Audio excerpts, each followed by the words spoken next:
Welcome back to the shooting channel, and welcome back to this very interesting top film we've got for you tonight.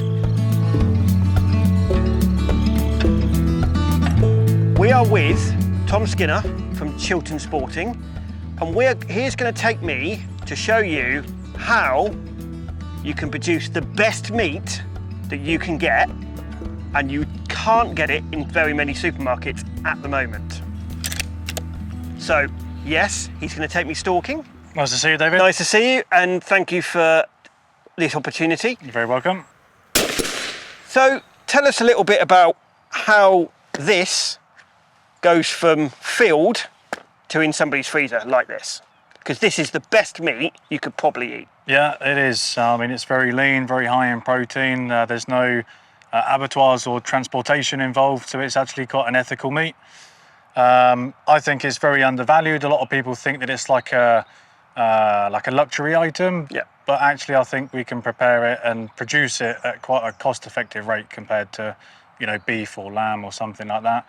And what do you do at Chiltern Sporting as well? My job is I work with quite a lot of farmers in this area. Half my job is more sort of pest control based, to do with protecting crops, especially this time of year as the drillings are going in. They're quite susceptible to sort of pigeon damage, for example. And the other half is deer management. So my bread and butter is roe deer, Chinese water deer and muntjac predominantly. And what are we going to try and get today? We're going to try and catch up with some roe does today. So we're going to do a little target first to make sure that we're competent enough that we can take it further into the field. You're going to do a little target to make sure I can shoot? Basically, yeah. And thanks to our friends at Guide Outdoors, I have a new toy for you to play with. Have a look at that. Wow. A new thermal spotter. It's a flash bit of kit. And do you use any of that already? And do you use any of that already? So as a team, I would say, I've got, you know, some colleagues that do help me out and we work together. Yeah. 2 out of 3 of us do use a thermal imager religiously. For us this evening, obviously my job is to try and get you into something. This, I'm sure, will help because, you know, especially this time of year with the foliage that's down, we can see through the bushes a little bit and get a heat signature, which we may or may not pick up with our eyes and binoculars, for example. So before we go out stalking, we need to go through safe weapon handling and the kind of things that we're going to be doing, because it's quite a different discipline to shotgun shooting. So we're going to demonstrate on a target here. This is a hard ox steel deer target, which I think represents quite well how we want the animal to be positioned and where we want to position the shot. People will talk about a kill zone. On a humane basis, we're going to go for the heart and lung area, through the middle of the shoulders with what we call the animal broadside, which is 90 degrees to us. Yeah. And that way, that gives us a nice clean carcass afterwards and quite a humane harvest as well. This is a Seiko 308 75 model, so it's nothing new and flashy, but it's true, tried and tested, and it has been an invaluable tool for me. Very, very reliable piece of kit. Right, we'll load this up, David. Bottom of the leg. Yeah. Take a deep breath in, steadily and carefully breathe out. And as you breathe out, slide the crosshairs up the leg, just till you're on that sweet spot where the paddle is. Apply gentle pressure to the trigger, and the shot should feel like it surprises you and you're not waiting for it. Yeah.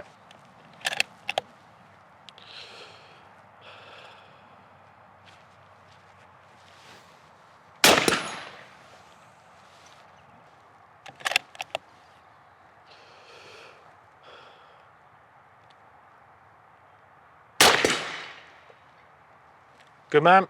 Both shots were where they need to be there, David, so I'm happy for this exercise that we can then move on to the next step, which is the more interesting part. Yeah, let's go. Okay.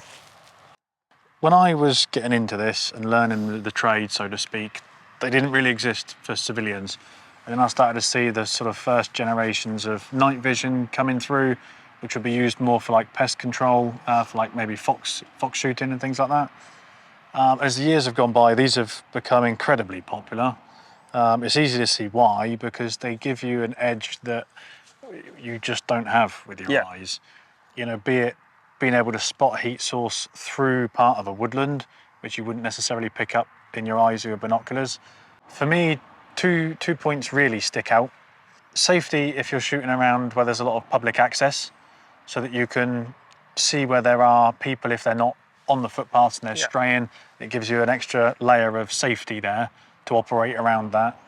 And the other thing is, this sometimes, as the light is failing, can give us a little bit more visibility to see, you know, for example, if we've had a deer give a short run, or we've harvested it on the edge of a woodland or something, we've just lost sight of it inside, then with this you've got a good chance of being able to see a heat source at the base of the hedge.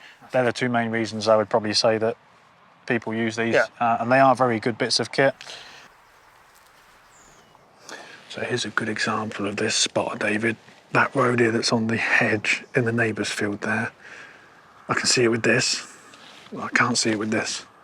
So it's obviously obstructed by a bit of grass, but this is picking up the heat signature.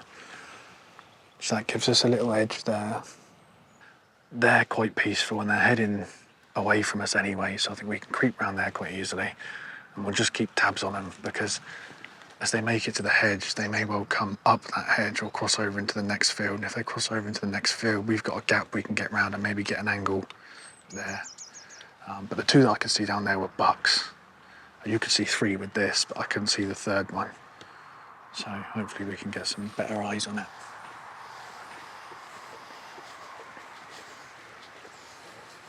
What I want to do is try and make up to that gap, with the hope that looking down the hedge they cross into that field. We've got a safe backstop there to be firing in that direction. The one we just saw was a buck, but I think there was 2 or 3 there originally when we saw them at the start. So maybe one of them is a doe.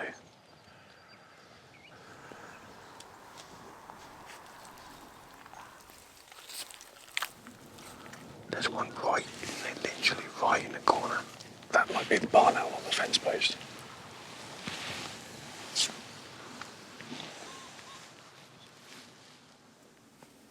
So, Tom, thank you for the evening out, and it was a pleasure actually to walk round. We saw lots of deer, so tell me why we didn't just shoot them. So we were seeing quite a few deer. We saw 3 different species actually, which is always interesting, I think.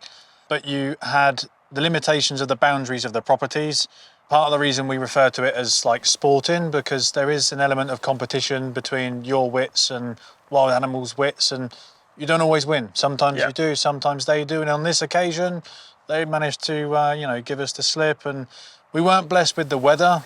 That was one thing, as the rain was coming down a little bit towards the second half, and I think that sort of put the brakes on the deer moving around, a bit less mobile. But that's the way it goes. We almost came close, didn't we, with the muntjac doe? But again, I think the light and the rain were probably the things that let us down there. You couldn't see it against the background. But that's that's okay. That is how it is. And one last thing, what do you think of the new Guide Outdoors thermal? I thought it was very helpful. We were able to see some of the heat sources moving sort of through grass that we weren't able to see with the binoculars. So it can sort of give you that little bit of a head start sometimes to maybe get yourself prepared for where deer may show. So I thought this was pretty good. I mean, I think they certainly have their place. I think that the people shouldn't neglect learning the fieldcraft before they go with all the gadgets. But if you've got the fieldcraft nailed, then I think that these they can take you to that next step, and it can make your life a little bit easier. So there you have it. Big thank you to Guide Outdoors for helping us produce this film, and a big thank you for Tom for taking us out. You're welcome. And we will do our best next time we go out. We will be hopefully successful. Thank you. That was the Shooting Channel. Thank you for watching, and I hope you enjoyed this film today. And comment below if there's anything you would like to see more of this sort of content. We'd love to hear your thoughts. Please like us on Facebook, follow us on Instagram. Don't forget, hit that subscribe button. It really helps us to give you content like this. And thank you for watching.